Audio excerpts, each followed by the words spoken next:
할렐루야. 사랑하는 대강의 가족 여러분, 오늘 하루도 하나님의 말씀과 동행하는 하루 되길 소망합니다. 오늘 말씀은 출애굽기 15장 9절에서 18절 말씀입니다. 원수가 말하기를 내가 뒤쫓아 따라잡아 탈취물을 나누리라. 내가 그들을 말미암아 내 욕망을 채우리라. 내가 내 칼을 빼리니 내 손이 그들을 멸하리라 하였으나 주께서 바람을 일으키심에 바다가 그들을 덮으니 그들이 거센 물에 납같이 잠겼나이다.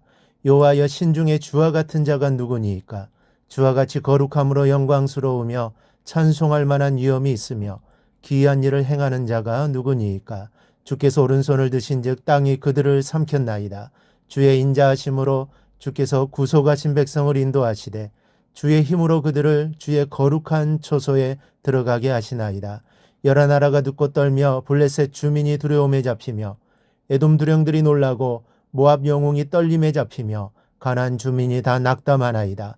놀람과 두려움이 그들에게 임하매 주의 팔이 크므로 그들이 돌같이 침묵하였사오니 여호와여, 주의 백성이 통과하기까지 곧 주께서 사신 백성이 통과하기까지였나이다. 주께서 백성을 인도하사 그들을 주의 기업의 산에 심으시리이다. 여호와여, 이는 주의 초소를 삼으시려고 예비하신 것이라. 주여, 이것이 주의 손으로 세우신 성소로소이다. 여호와께서 영원 무궁하도록 다스리시도다 하였더라. 아멘. 사람은 저마다 소원을 갖고 살아갑니다. 그리고 그 소원을 이루기 위해 목표를 세우고 그 목표를 달성하기 위해 계획을 세워 열심히 노력합니다. 그러나 오늘 제가 특별히 말씀드리고 싶은 것은 하나님의 계획이 있는가 하면 사단도 어떤 계획을 가지고 있다는 사실입니다.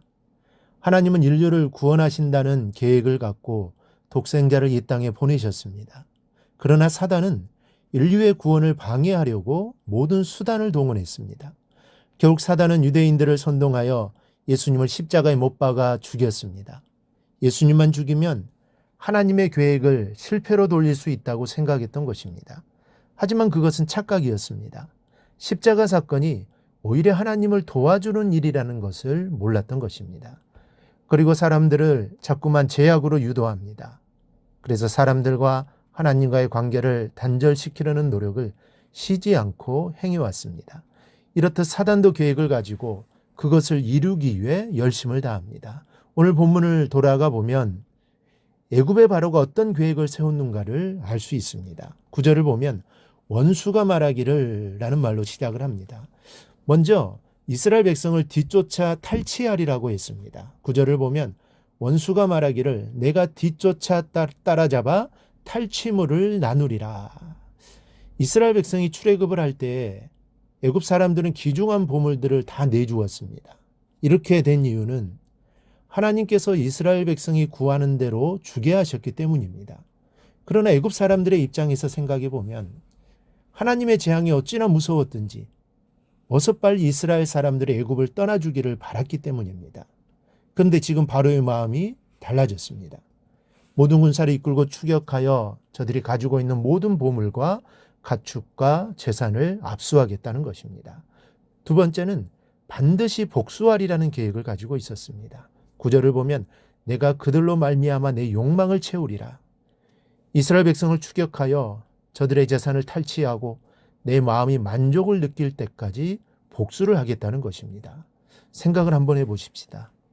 이스라엘 백성은 노인에서 갓난 아기에 이르기까지 힘없는 노예로 400년을 살아온 사람들이었습니다.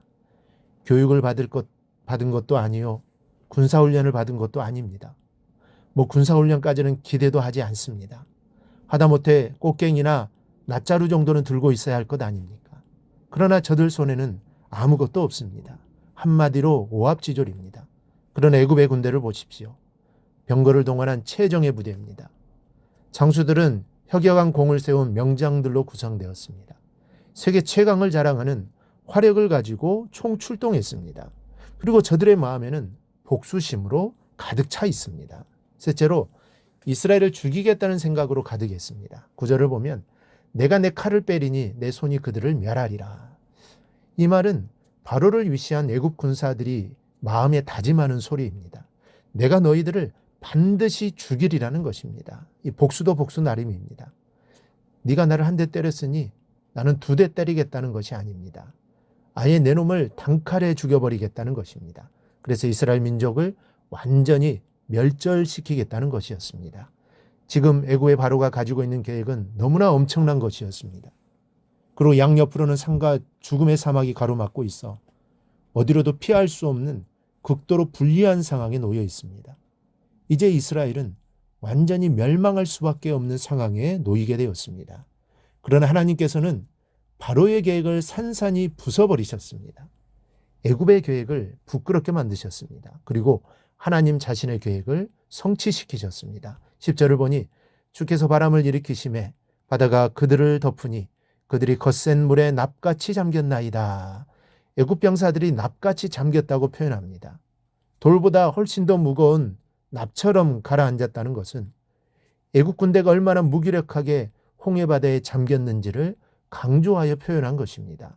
또 14절은 여러 나라가 떨었다고 했고 15절은 영웅들마저 떨었다고 했습니다. 사랑하는 여러분, 하나님은 바로의 계획을 깨트리시고 자신의 계획을 성취하신 분입니다.